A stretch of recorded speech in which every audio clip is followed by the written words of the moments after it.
And our lead story, well, the Prime Minister's mega exclusive to NDTV, the most comprehensive interview perhaps, where he lays a roadmap for his third term bid. He talks about the agenda of quote-unquote Modi 3.0. Well, he talked about jobs, the economy, artificial intelligence and much more. Take a look.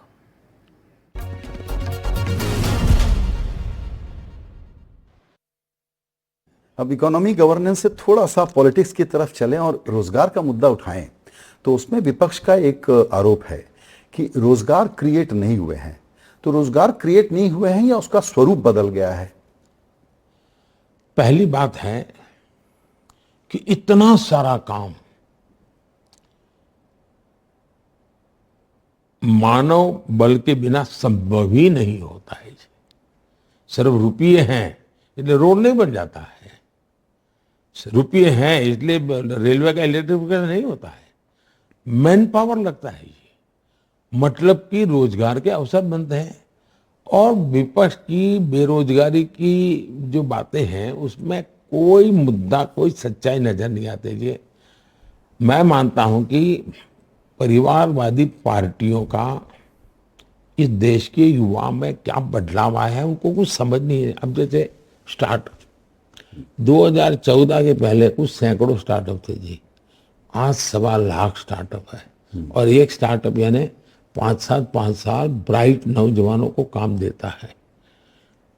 आज 100 unicorns हैं जी, 100 unicorn मतलब करीब 8 लाख करोड़ रुपया का कारोबार।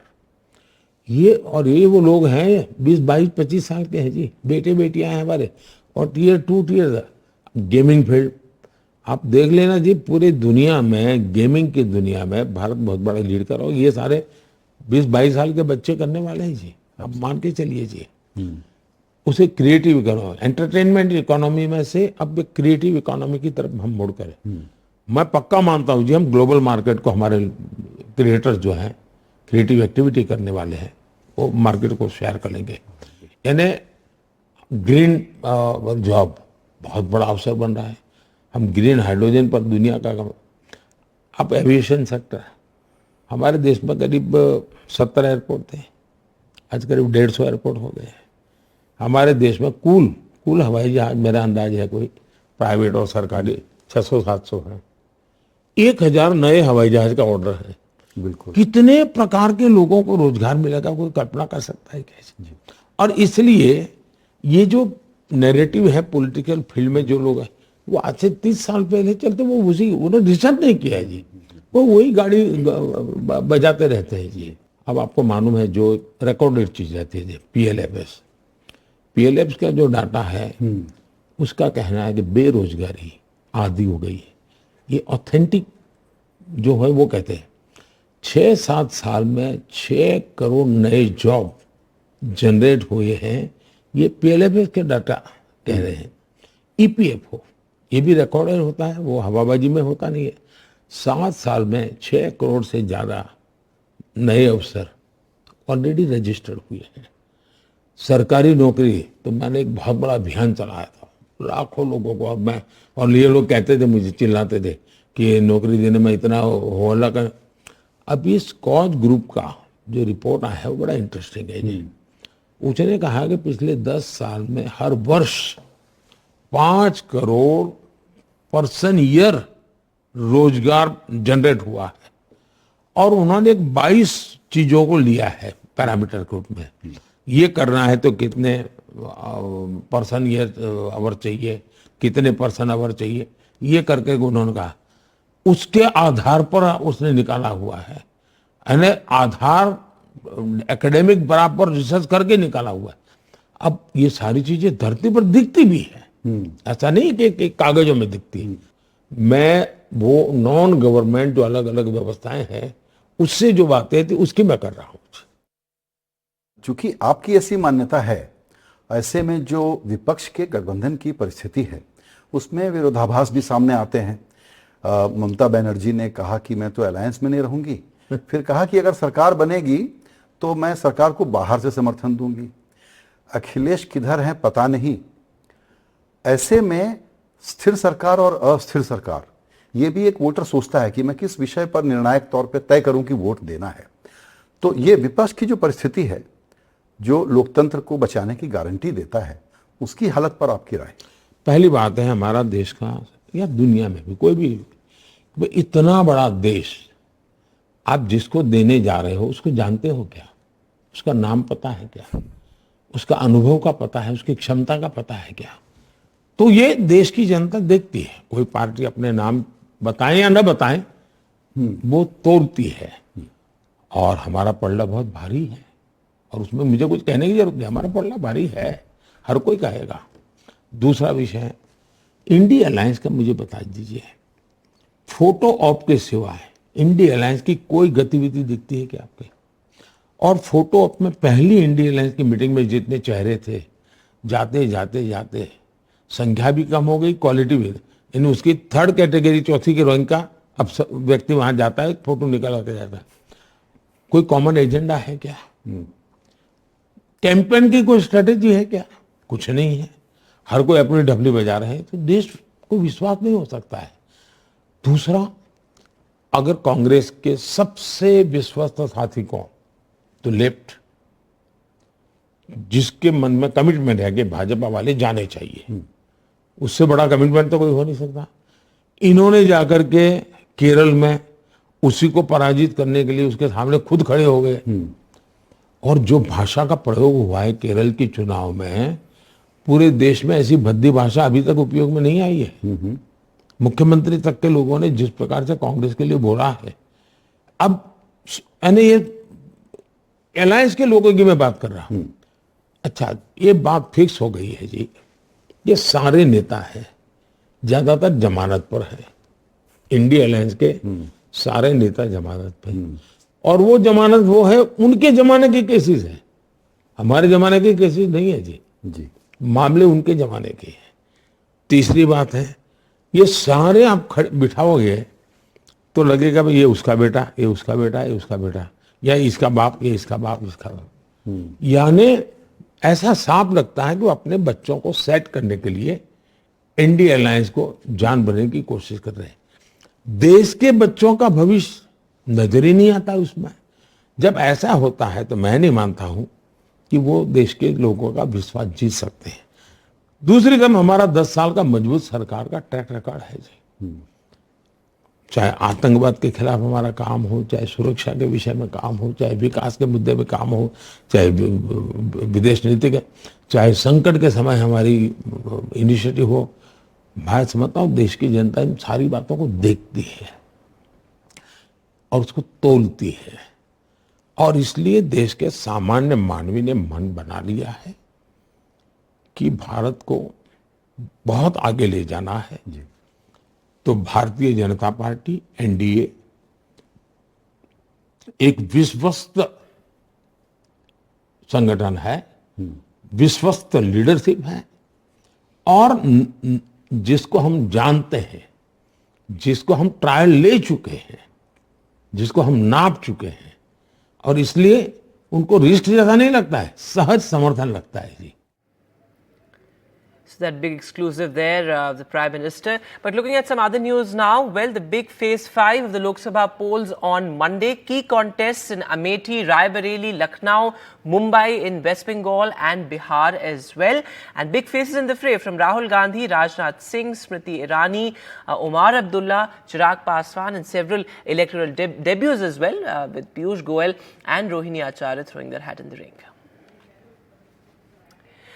And now our special report from Jammu and Kashmir, where the twin terror attack in Anantnag and Shopian, well, a tourist couple was shot at. In fact, an ex-BJP Sarpanch lost his life as well. Take a look. Entire Hirpura village is in mourning after killing of Ejaz Ahmed Sheikh, a BJP worker and former Sarpanch of this village. There are emotional scenes.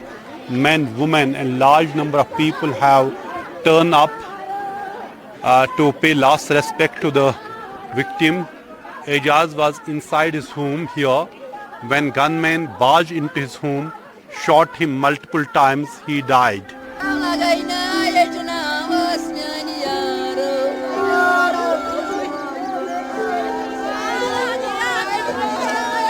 Emotional scenes as the people prepare for the last rites of Ajaz Ahmed Sheikh, the former Sarpanch of Hirpura village in the Shopian district.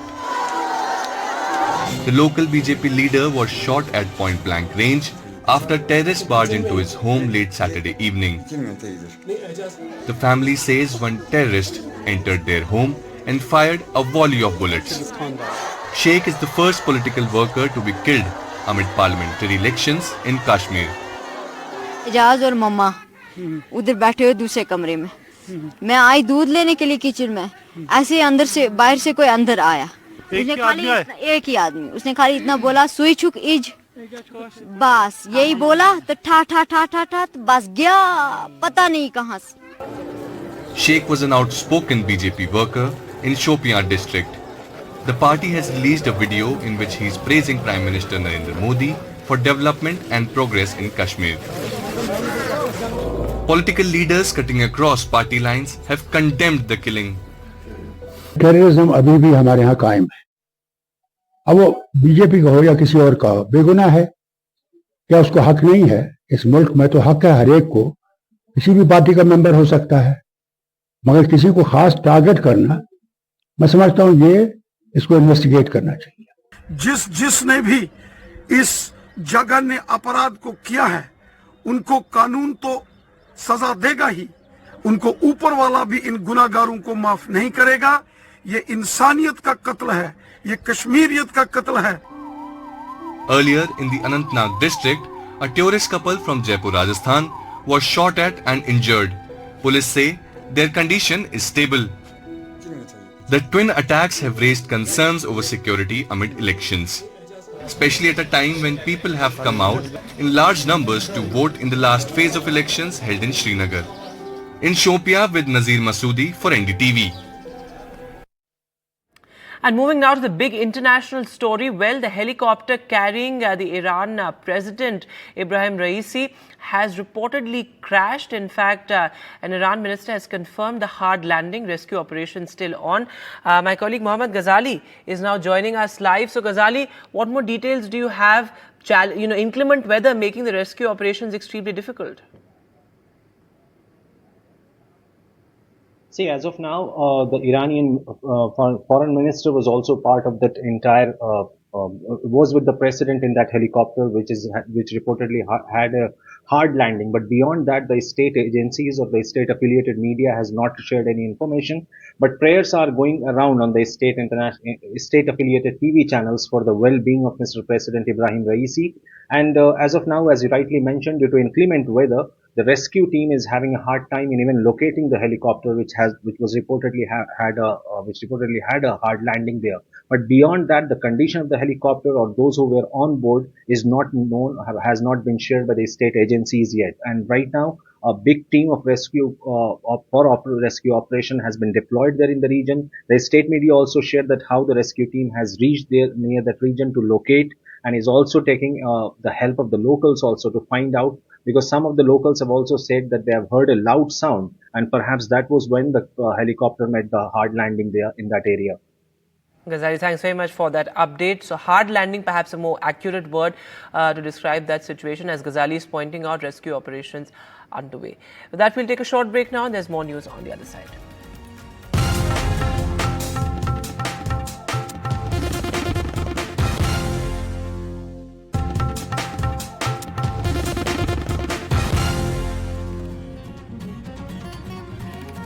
Welcome back. The capital showdown intensifying just days before polls in Delhi. Arvind Kejriwal led a protest march to the BJP headquarters. The BJP says that the Aam Aadmi Party is out in the streets to defend the assault accused. Take a look at this report.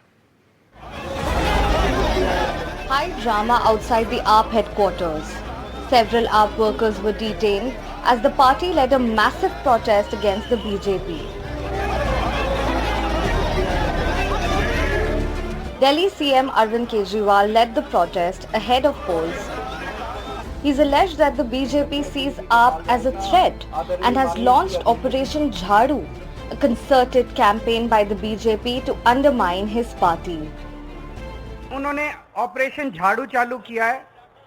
इस operation झाड़ू के तहत आम आदमी party के बड़े नेताओं को गिरफ्तार किया जाएगा, गिरफ्तार किया जा रहा है आने वाले समय में आम आदमी पार्टी के बैंक अकाउंट्स को सीज किया जाएगा। ईडी का वकील ऑलरेडी कोर्ट में ये बयान दे चुका है कि चुनाव के तुरंत बाद आम आदमी पार्टी के बैंक अकाउंट सीज किए जाएंगे। The recent arrest of Arvind Kejriwal's aide Bivav Kumar over allegation leveled by AAP MP Swati Maliwal has led to the latest confrontation between Aam Aadmi Party and the BJP. AAP claims that Swati Maliwal's allegations are a BJP conspiracy. पूरा स्वाति मालीवाल जी वाला किस्सा एक षड्यंत्र है जो Bharatiya Janata party ने रचा है। स्वाति मालीवाल जी का जो एसीबी में केस चल रहा है उसको इस्तेमाल करके स्वाति मालीवाल जी को इस पूरे षड्यंत्र का चेहरा बनाया गया होगा। Delhi police meanwhile once again visited Kejriwal's residence to probe the matter against Bibav Kumar. The drawing hall did not have any CCTV. But what is awaited right now, as the Delhi police also said, is that these things take time to understand and to investigate as to what the footage is there in the DVR, and this will be crucial in the Bibav Kumar and Swati Maliwal case. With camera person Gopal Singh, this is Tanushka Datta for NDTV. So that big capital showdown here. That's all the time that we have on the show. From all of us here, goodbye.